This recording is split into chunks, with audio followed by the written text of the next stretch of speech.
মধ্যে আমাদের মধ্যে 10% লোক এটার মধ্যে অভিযুক্ত আছেন, কিন্তু 90% লোক তো অভিযুক্ত না।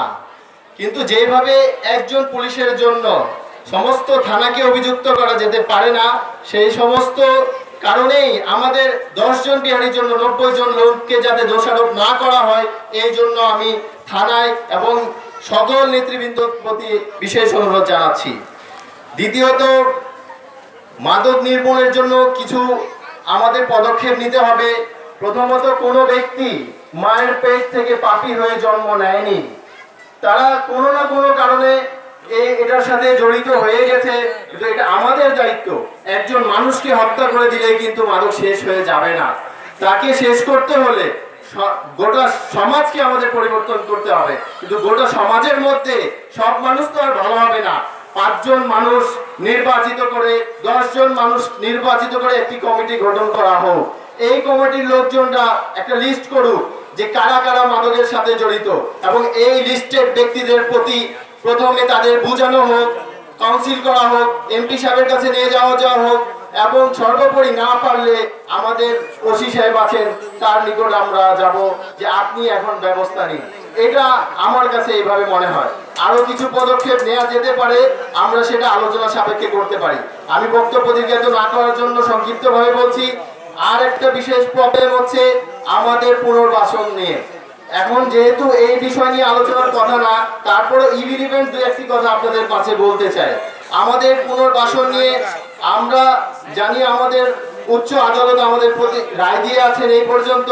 এটা ফাইনাল রায় হয়তো খুব শীঘ্রই হয়ে যাবে, কিন্তু আমরা বিশ্বাস করি আমাদের মাননীয় সংসদ সদস্য যেভাবে মাননীয় প্রধানমন্ত্রীর কাছে বলতে পারেন যে আমার বিহারী ভাইদের প্রতি আপনি পুনর্বাসনের ব্যবস্থা করেন, তারা খুবই কষ্টে থাকে, তারা খুবই নির্মম ভাবে থাকে, তিনি নিশ্চয়ই এই কোর্টের রায়ের প্রতি অপেক্ষায় না, তিনি নিশ্চয়ই নিজ ভাবে অত্যন্ত চেষ্টা করতেছেন যে আমরা যাতে সুশৃঙ্খল ভাবে উন্নয়ন হতে পারি।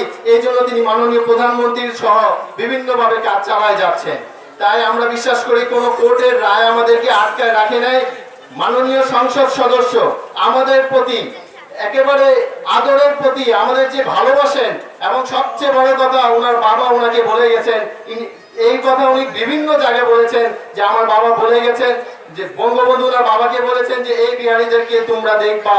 তাই উনি নিজের বাবার আদর্শের প্রতি, বঙ্গবন্ধুর আদর্শের প্রতি লক্ষ্য রেখে আমাদের প্রতি কোনো ক্ষতি করবেন না, এটাই আমি আশা রাখি। দ্বিতীয়ত কথা হচ্ছে, এই কুর্মিকতলা ক্যাম্পে যে 9 জন লোকের হত্যা হলো, এবং এই জাতীয় শোকের মাসে বঙ্গবন্ধু হত্যা সহ সকল শহীদদের প্রতি আমি শ্রদ্ধা জানাই। আমাদের জনি হত্যার প্রতিও বিচার চাই। এই 9 জন হত্যার প্রতি যে ঘটনা ঘটেছে আমরা সকলে অবহিত। আচ্ছা, একটা উদাহরণ দিয়ে বলি। একটা ঘটনা আছে মাওলানা তারিক জামিল সাহেবের মুখে শুনেছি।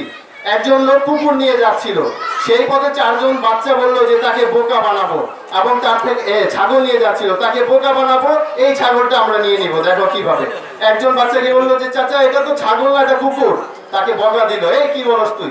আবার দ্বিতীয় জন বললো এটা ছাগল না তো কুকুর। 3 জন 4 জন বলার পর সেই লোক বিশ্বাস করে নিল যে না মনে হয় এটা কুকুরই। তাই এই কুর্মিটলা হত্যার পিছনে যারা অভিযুক্ত না, আমরা তাদেরকে স্পষ্টভাবে জানি। আর যদি অন্যায়ভাবে কোন নির্দোষ ব্যক্তিকে যদি আমরা দোষারোপ করি, কাল কিয়ামতের দিন কিন্তু আমাদের জবাবদিহি করতে হবে। এই মঞ্চে উপবিষ্ট আল্লাহ মোহাম্মদ জুয়েল রানা ভাই এখানে উপস্থিত আছেন। বিভিন্নভাবে বিভিন্ন সাংবাদিকদের দিয়ে উস্কানি দিয়ে আমাদের মধ্যে 2-1 জন লোক তাকে দোষারোপ করেছে। আমরা যদি তার কানের পিছনে চলে যাই যে না সেই জুয়েল রানা এখানে, যদি এখানে উনি খুনি থাকতেন তাহলে উনি এই মঞ্চে আসার মানে হলো আপনারা সকলে খুনির দোষর আছেন। তাহলে কি উনি কি খুনি? কখনোই না। উনার মতো একজন জুয়েল রানাকে আমি মনে করি অনেকে নাম শুনছেন, কিন্তু উনি যে কেমন লোক এটা আপনারা হয়তো ওনাকে দেখেনও নাই।